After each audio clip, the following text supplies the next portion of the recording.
tous. La charité bien ordonnée commence par soi-même, comme on a l'habitude de le dire.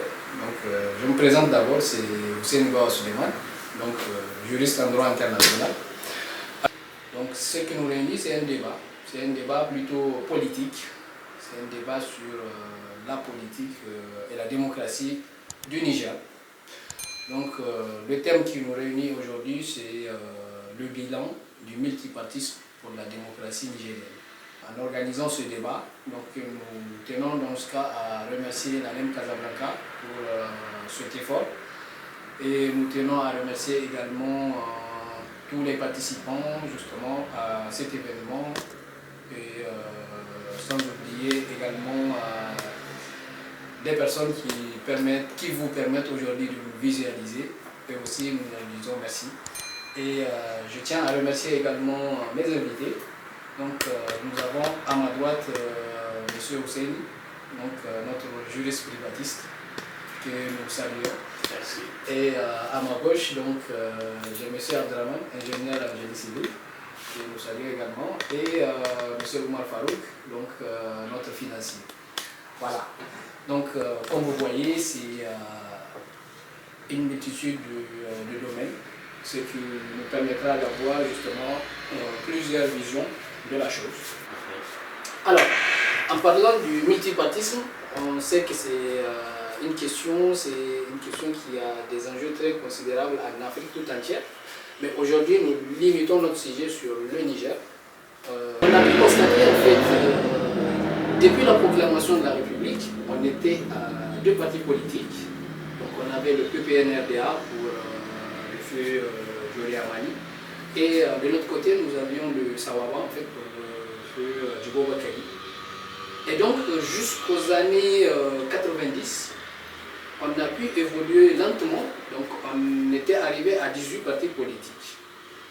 Et à partir des années 90, en fait, à nos jours, c'est là où il y a eu un boom, on va dire, des partis politiques.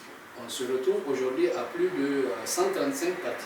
De 18 à plus de 135 à l'espace de quelques 3 décennies. Donc, ce qui nous amène justement à poser notre première question à notre cher invité, M. Husseini, notre juriste, je le rappelle, de formation. En fait, qu'est-ce qui a fait en sorte qu'il y ait eu cette évolution aussi fulgurante en fait, du nombre de partis politiques à l'espace d'environ 30 ans? Pour commencer, je m'en vais d'abord à remercier notre cher docteur Suleiman. Et je salue aussi ici présent M. Abdraman, qui est aussi un ingénieur. Je salue le financier Omar Farouk. Voilà. Et avant de rentrer dans le vif du sujet, je tiens à remercier quand même l'initiateur qui est l'ANEM Casablanca de ce débat que nous trouvions tous intéressant. Voilà. S'agissant de la question de notre cher Suleiman, et qu'est-ce qui a fait qu'au Niger, il y a eu une explosion, si je peux me le permettre, de multipartisme au Niger. La réponse est simple. Et si vous permettez, M. Suleiman, je voudrais faire un petit historique de ce thème que nous trouvions très important. D'accord. Allez-y, mais on fait en sorte de ne pas abuser sur le temps. Très bien, très bien. Je tiendrai compte. Voilà. Et le multipartisme, vous n'êtes pas sans le savoir qu'au Niger, auparavant, nous disposions de deux partis politiques, comme l'avait stipulé notre cher juriste internationaliste.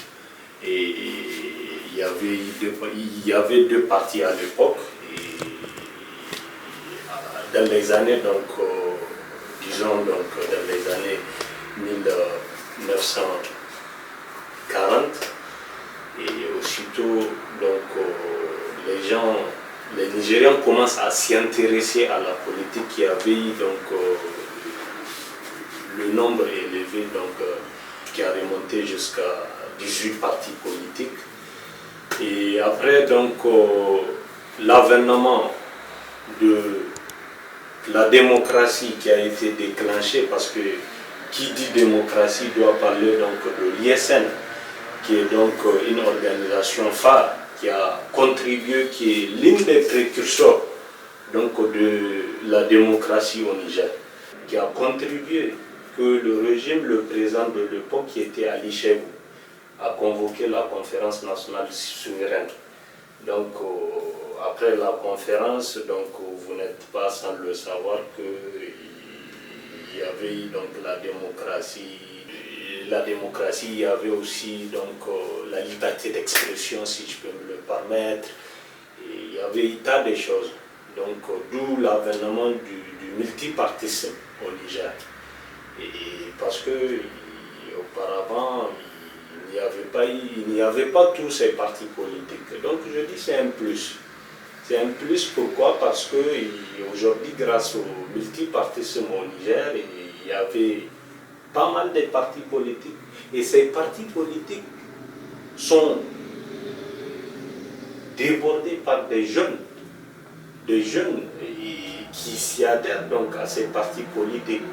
Et aussi des Nigérians ambitieux qui veulent donc apporter un plus donc, au développement du pays. Donc voilà, et le multipartisme n'a cessé donc d'accroître et de part de l'encouragement par la classe politique qui tend là. Donc voilà un peu ce qui a encouragé nos multimilliardaires et nos intellos à faire recours à ces partis politiques qui ne cessent d'accroître au pays. Donc voilà ce que je peux dire et je m'arrête. Merci. Voilà, nous tenons à remercier M. Osseni pour cette intervention. Et donc voilà, ce que nous retenons de l'intervention de M. Osseni, donc il a mis l'accent justement sur la conférence nationale. Donc pour lui, c'est ce qui a justement débloqué, on va dire, c'est ce qui a permis d'avoir cette éclosion des partis politiques. Donc on sait tous que la conférence a amené, a conduit à la naissance de pas mal de droits politiques au Niger. Donc en quelque sorte, c'est ce qui a permis d'encourager, donc selon Osseni, en fait, les jeunes Nigériens à s'intéresser à la gestion de l'État et qui considèrent que c'est le tremplin en fait pour pouvoir participer à cette gestion, c'est justement de recourir à ces partis politiques. Alors, donc, pour justement basculer vers le côté justement contre du multipartisme ou de l'apport du multipartisme, donc on a du mal aujourd'hui. Si on questionne par exemple 10 Nigériens, en fait, sur les 10 Nigériens, les 9 auront du mal à citer plus de 15 partis politiques sur les 135. On est d'accord. Donc, ce qui fait que la majorité de ces partis sont mieux connus des Nigériens eux-mêmes, donc à plus forte raison des étrangers. Et en fait, la majorité de ces partis aussi n'ont même pas de siège politique pour certains. Et ils n'arrivent même pas en fait à remplir leurs conditions nécessaires justement de création et d'exercice. Conditions qui sont justement d'abord avoir un programme, un projet de société arrêté. Et après présenter un candidat sérieux en fait capable d'assurer la gestion du pays. Alors est-ce que vous pensez justement, que ces partis politiques-là respectent vraiment ces conditions de création et d'exercice? Merci, docteur Suleiman. Donc, je remercie d'abord les initiateurs de ce projet ainsi que la NEM Casablanca d'avoir pensé à nous inviter à ces débats aussi enrichissants aujourd'hui. Donc, je voulais d'abord revenir sur la démocratie actuelle dans sa forme au Niger. Je pense qu'elle n'est pas ce dont on pensait au début, dans les années 90. Parce que la démocratie, nous ne sommes pas savoir, la démocratie est une chose qui ne s'exporte pas. La démocratie n'est pas comme si, ne fait pas l'unanimité en tout temps et en tout lieu. Chaque société a sa forme de gouvernance. Donc actuellement, on rencontre au Niger, on se retrouve avec plus d'une centaine de partis, alors qu'on était parti de 2 partis jusqu'aux années 90. Donc, c'est qui fait 30 ans. Et après les 30 ans, on se retrouve avec à peu près 120 partis de plus. Donc, au début des années 90, les partis politiques étaient créés autour d'une idéologie. Donc, quand je dis autour d'une idéologie, on peut prendre par exemple le MNSD, qui était autour de l'idéologie de la société de développement, l'NDP qui était un parti progressiste, le PNDS qui était un parti socialiste. Donc aujourd'hui, nous nous retrouvons avec beaucoup de partis et on se retrouve avec beaucoup de partis qui se disent socialistes, alors que si un parti se dit socialiste, donc pourquoi ne pas dès au début s'intégrer au parti socialiste qui était là? Donc là aussi c'est une question à se poser. Et aussi, si vous remarquez dans tous les partis nigériens, depuis l'avènement de la démocratie, il n'y a pas eu d'alternance au sein d'un parti. Donc quand il y a une alternance, c'est quand il y a opposition au sein du parti. Donc là, le président du parti quitte et il crée un autre parti. Donc de là, à partir du MNSD même, on peut compter jusqu'à 5 partis qui sont créés. Donc ce sont des leaders. Donc à cause d'un conflit d'intérêts ou bien d'un conflit interne, le gars il quitte et puis crée son parti. Et aujourd'hui nous nous retrouvons avec des jeunes. On peut dire que les partis c'est comme des pharaons maintenant. Le gars s'élève, on fait un parti, ouais, ils partent au niveau du ministère, ils font tout ce qu'il y a à faire. Hop, ils ont le statut de parti. Donc là, des fois on se retrouve avec des partis qui ne sont qu'une réunion de famille. Donc souvent on se retrouve avec la majorité actuelle, ils ont jusqu'à une centaine de partis. Donc là on se retrouve avec une majorité qui est faible. Donc peut-être les 5 partis qui sont à gauche sont plus forts que les 5 partis qui sont plus forts que les 100 partis qui sont à droite. Donc là je me dis que ça ne sert à rien de créer des partis juste pour les créer. S'il y a déjà des partis qui sont créés autour d'une idéologie, autant les suivre. Donc c'était ce que j'avais à dire par rapport à ça. Voilà, nous remercions donc Abdraman pour cette intervention également. Et donc voilà ce que nous retenons justement, c'est l'idéologie. Donc nous savons tous que quand on parle de parti politique, quand on parle de débat politique, il faut forcément parler d'idéologie en fait. Donc nous avons justement ces partis qui ont été créés sur les idéologies que nous connaissons tous, socialisme, les libéraux de l'autre côté. Et donc ce qu'Abdraman nous dit, c'est pourquoi justement il y a déjà ce courant qui existe, et dans le même courant, pourquoi avoir plusieurs partis politiques plutôt que de renforcer un en fait, et d'en faire un grand parti. Et donc pour rebondir par rapport à cela, nous allons revenir vers M. Ousseini justement pour savoir en fait, parce qu'on a l'impression que au sein des partis politiques, on a on va dire, vieille classe politique, comme on a l'habitude de l'appeler. Et cette vieille classe politique, en fait, on a l'impression que la jeunesse n'a pas trop sa place, en fait, au sein de ces partis politiques. Et donc, est-ce que vous pensez que le multipartisme favorise l'ascension des jeunes, en fait, au sein des partis politiques actuellement au Niger? Très bien, et merci de me redonner la parole, Dr Suleiman. Mais avant, si vous permettez, je voudrais un peu rebondir sur ce qu'avait dit M. Abdraman. M. Abdraman faisait cas sur les partis politiques qui auraient dit donc se classer en fonction de ce qu'ils ont trouvé. Donc là, moi je me dis, on ne parle plus de multipartisme. Et l'idée de multipartisme, c'est de faire en sorte qu'il y ait beaucoup de partis politiques. C'est le thème de notre débat, si je peux me le permettre. Donc, voilà. Et on peut de ne pas s'allier aux côtés des socialistes ou autres, avoir ses idées propres, ses idéologies qui peuvent être plus supérieures et ambitieux que ceux des autres partis qu'on a trouvés en place. Voilà. Et donc, et aussi, retenez qu'au Niger, donc en général, les Nigériens même, il faut les travailler pour que ces partis politiques que nous disposons en nombre et la qualité ne manquera pas dans ces partis politiques, si je peux me le permettre, en nombre, en quantité et en qualité. Il faut travailler l'esprit des Nigériens. Qu'est-ce que j'appelle travailler l'esprit des Nigériens? Leur faire oublier les anciens partis politiques. Parce qu'on a tendance de regarder ou de voir que ces anciens partis politiques. Nous avons des jeunes, des ingénieurs, des docteurs qui ont des programmes assez conséquents.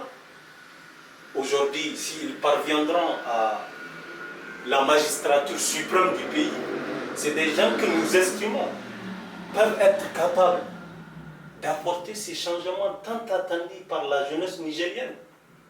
Et parce que c'est des jeunes, ils connaissent la réalité, ils connaissent ce que vit la jeunesse nigérienne. Le grand travail, c'est l'ancienne classe politique, comme vous venez de le dire, monsieur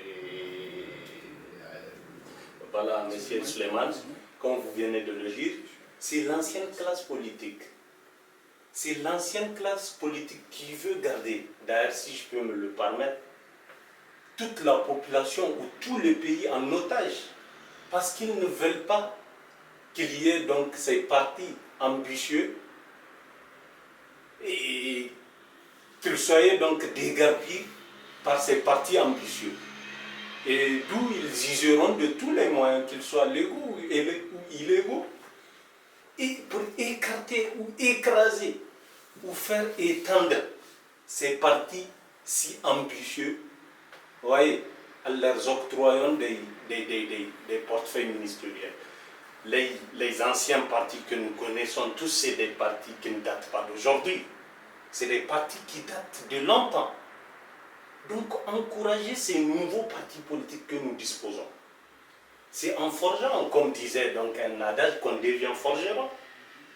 Ces petits partis que nous avions, il faut les encourager, parce qu'il y a l'idée, il y a le programme. Il faut vous permettre, monsieur Dr Suleiman, de lire un programme d'un nouveau parti récemment créé. Vous allez voir que c'est tout un paradis d'ambition qui est là. Donc voilà, et l'ancienne classe politique doit vraiment céder place. Les anciens partis politiques les Nigériens doivent savoir que donc, le bonheur du Niger ne se trouve pas seulement dans les anciens partis politiques. En encourageant ces nouveaux partis, récents partis ambitieux, et ces nombre de partis ambitieux à conquérir le pouvoir et à arriver au niveau de la magistrature suprême du pays. Et je vous dis, vous verrez comment ces partis et comment le multipartisme est un atout et non pas une faiblesse, et non pas donc un inconvénient au pays. Et ça va aussi contribuer au développement. Aujourd'hui, tu vas voir donc les partis donc, qui sont à la mouvance politique, c'est des partis, c'est des cadres, c'est des docteurs qui sont des créateurs de ces partis. Milliardaires, parfois, c'est même la diaspora nigérienne qui était dehors et il a vu, il a témoigné de la gestion, la bonne gestion étatique. Comment ça doit se faire. Mais s'imposer serait donc tout un combat, toute une bataille. S'imposer au détriment des autres partis qu'il a trouvés, des anciens partis, serait tout un problème pour lui. D'accord. Voilà un peu. Nous allons remercier pour cette intervention, justement. Merci beaucoup. Oui. J'allais en venir effectivement par rapport à la question des ralliements et la question du nouveau parti politique. Donc, et comme vous disiez, c'est en forgeant qu'on devient forgeron. Espérons justement qu'ils seront des forgerons, ces partis politiques jeunes. Et vous m'avez demandé justement de visiter par exemple le programme d'un jeune parti politique nouvellement créé. Exactement. Et j'allais en venir. Mais est-ce qu'ils en ont tous des programmes déjà, ces partis politiques? Oui, bon, on peut dire la plupart de ces partis politiques, c'est des partis, quand même une personne, donc un individu sans ambition, ne va pas se permettre de vouloir créer un parti politique. Toute personne qui a eu l'idée d'un parti politique, sachant que c'est une personne ambitieuse, c'est une personne qui a des idées, c'est une personne qui a des programmes pour le pays. Donc voilà, ça c'est incontestable qu'ils ont des programmes, mais peut-être peu convaincants. Ça, c'est incontestable. D'accord, très bien. Oui, en fait, on ne disconvient pas justement qu'il ait des ambitions. C'est sûr qu'il y a de l'ambition, mais on le sait tous. En fait, un parti politique, c'est pas vraiment, si je peux me permettre, c'est pas une décision, une simple décision en fait je sais pas, d'un petit groupe de personnes. C'est vraiment qu'ils puissent aspirer déjà au présidentiel. Aujourd'hui, parmi ces 135 ou plus de partis qu'on a, déjà ce ne sont pas tous les partis qui aspirent aux élections présidentielles. Exactement. Partant de l'idée, si vous permettez, M. Suleiman, partant je ne de permets cette pas, idée, pour l'instant, je termine d'abord. partant de cette idée, Je termine un instant. Donc, par rapport à cela, justement, en fait, on se retrouve avec des partis, certes, qui ont des leaders ambitieux, et très malheureusement, ce que l'on constate, même avec les grands partis politiques, c'est que toute la structure du parti, en fait, la solidité de ce parti-là, la vie même du parti, est essentiellement concentrée sur la personne du fondateur du parti politique. Malheureusement, lorsque d'une manière ou d'une autre, en fait, cette personne fondatrice du parti n'est plus habilitée à représenter le parti, soit en raison de conflits internes, comme l'a soulevé Abdelrahman tout à l'heure. Je termine, je vous donne la parole. Donc, soit, en fait, pour une autre raison, il se trouve que ce parti-là connaîtra tout de suite son déclin, parce qu'en fait, toute sa structure a été basée sur une personne. Donc, ce qui nous prouve que, en fait, la question que je posais tout à l'heure, est-ce qu'il y a vraiment... est-ce que ces partis-là favorisent l'ascension des jeunes, en fait? Donc, cette vieille classe-là, elle est basée sur des personnes. C'est une politique de personnes. On incite les gens à voter des personnes, en fait, pas des programmes. Parce que moi, je me rappelle, même aux élections passées, justement, jusqu'à l'approche des élections, on avait du mal à savoir à qui nous pouvons accorder notre confiance. Pourquoi? Parce qu'à un moment donné, en fait, certes, il y a une multitude de partis, mais on se retrouve avec que quelques partis, en fait, qui ont des programmes sérieux, dignes de ce nom. ce n'est pas pour vous Et des programmes, M. Suleiman. oui, je vous donne la parole, une minute. Donc des programmes, en fait, qui touchent les secteurs essentiels aujourd'hui. On connaît quels sont les vrais problèmes. Donc, on s'attend à avoir un parti politique avec un programme touchant, par exemple, l'éducation, un programme touchant la santé, donc les problèmes majeurs de société. Donc, vous voyez, le fait d'avoir des partis politiques, c'est bien. Les jeunes partis, donc, vous nous dites que c'est pour favoriser justement leur accession, et le fait qu'ils se rallient aux grands partis, ça leur permet en fait de se faire connaître. Mais malheureusement, qu'est-ce que l'on constate? C'est qu'aujourd'hui, il n'y a plus d'idéologie. Un socialiste de gauche qui se retrouve allié à un ultralibéral, en fait, la base, on se demande en fait quelle a été justement, qu'est-ce qui a favorisé en fait cette alliance, parce qu'on ne trouve aucune idéologie commune, ce qui fait qu'il risque d'y avoir un certain amalgame en fait de la gestion du pays. Et ces partis-là, donc, quand ils vont se rallier, en fait, eux, ils oublient tout ce qui est idéologie propre à eux. En fait, ils se rallient pour quelles raisons, justement, à ces partis politiques. Donc, vous voyez, aujourd'hui, c'est pour ça que nous allons revenir d'abord à nos... Avant d'aller sur lui, je voudrais oui, pour, juste...